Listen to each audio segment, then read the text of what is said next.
this one in Inglewood. No Derrick Henry. We've only said it 1,000 times, but it is a big deal. Randy, who are you taking in this? Well, if you let the Tennessee Titans tell it, Derrick Henry was not the only guy on that team, but he really was. So them going on the road against the Rams, Rex, you made some great points during this show about this Rams defense, and I think that Jalen Ramsey could be the difference today. I'm not caring what they're doing up front. Going with the Rams, led by Jalen Ramsey.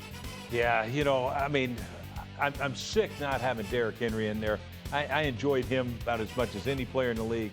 But my goodness, I got to take the Rams. My Super Bowl pick, your NFC Championship pick, one of 6 teams. I did not say that. No, that is false.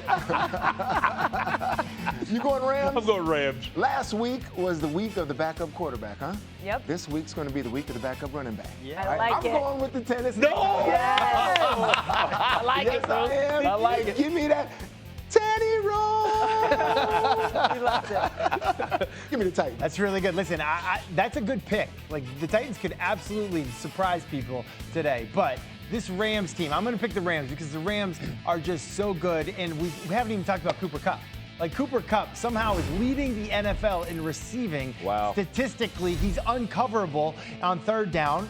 They use him in different ways, but the thing that's most amazing is this chemistry that Matthew Stafford just shows up day one. He's got chemistry with this guy. So the Rams, like, nothing against the Titans. I would love to root for them and have them go, but I think the Rams, this might be their year. It might be their Super Bowl year. And they do have a ton of talent, but if you look at the injury report, Jalen Ramsey, Von Miller, and Robert Woods all questionable in this one. That could be a big issue. I just think this is a big game for Ryan Tannehill to prove that they are not just a Derrick Henry team. I know Randy's still not buying it. They do have the weapons, though, to get it done. And if they can get some help from their running game, I think it's a big day for them on the road. I'm taking the Titans. Let's get to the Browns and the Bengals. This one in Cincy, all eyes on Baker and Kevin Stefanski in this one without OBJ. What do you think happened? Well, this is another organization that we talked about the whole 3 hour.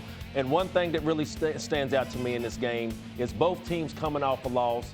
The Cincinnati Bengals, led by Joe Burrow, him and Jamar Chase, didn't make things happen last week. They need the victory. But who do they have on Cleveland? Who was Baker throwing to? We don't know. I said that Jarvis Landry got to step up from last week's performance. He doesn't have a go-to guy. Joe Burrow does. I'm going with the Cincinnati Bengals at home.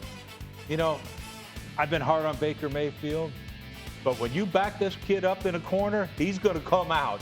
And I know he comes out fighting. So I love his toughness here. Man, you see the fire he has, the grit that he has.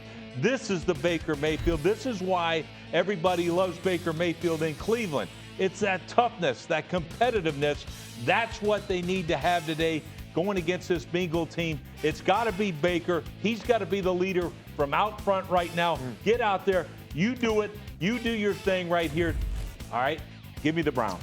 I think I've got a good handle on this Cincinnati Bengal experience in terms of what it is. It's a really young team, and we're watching them grow as the year goes along. You go and beat the Ravens, great, you're riding high. Then you go and lose to the Jets. I think they get back on track this week. I think they do it. I think Burrow's a great fourth quarter quarterback. I mean, he's the one that's going to lead them because it is going to be a close game. I think Burrow gets it done. The Bengals get it done, and they are learning as they go. All these things I say about them, like they're not ready, that's for now.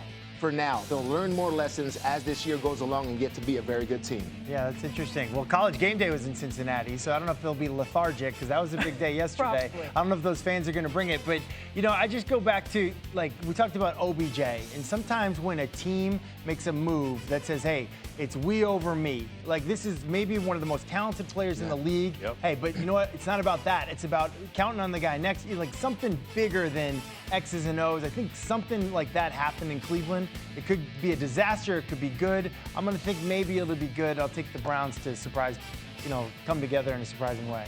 All right. When I look at the injury report, it's concerning for me because the Bengals are all healthy and the Browns are all banged up, but I'm still picking the Browns in this game. I think this game is about Kevin Stefanski and Baker Mayfield making a statement that they are actually better. They can do what they want to do offensively with the guys that are there, the guys that want to be there. So I'm taking the Browns on that one. Let's get to the Packers and the Chiefs at Arrowhead. What do you think in Jordan Love's first start, Randy? Man, I'm out there on the plank because this is a tough one for me. You know, I think that everything that we've talked about the Green Bay Packers up to this point, up to this week with no Aaron Rodgers, I just think in the passing game of what Devontae Adams means to the passing game. Now he has backup in Jordan Love. I think the connection between Jordan Love, Devontae Adams, Randall Cobb, Tunyon, and don't forget about the other Aaron coming out of the backfield. Give me the Green Bay Packers in a tough one on the road. I know it's a tough one, Rex, but give me the Pack. That's a tough one.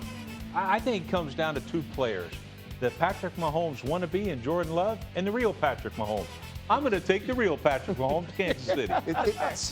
Patrick's going to do better. I mean, those interceptions are going to stop. I got faith. He's a great quarterback. He is going to take what they give him. He'll have more patience today, less turnovers. I'll call it 0 turnovers for Patrick Mahomes today, and the Chiefs win. Yeah, well, listen, he doesn't have to do it all by himself, even though he feels like he can.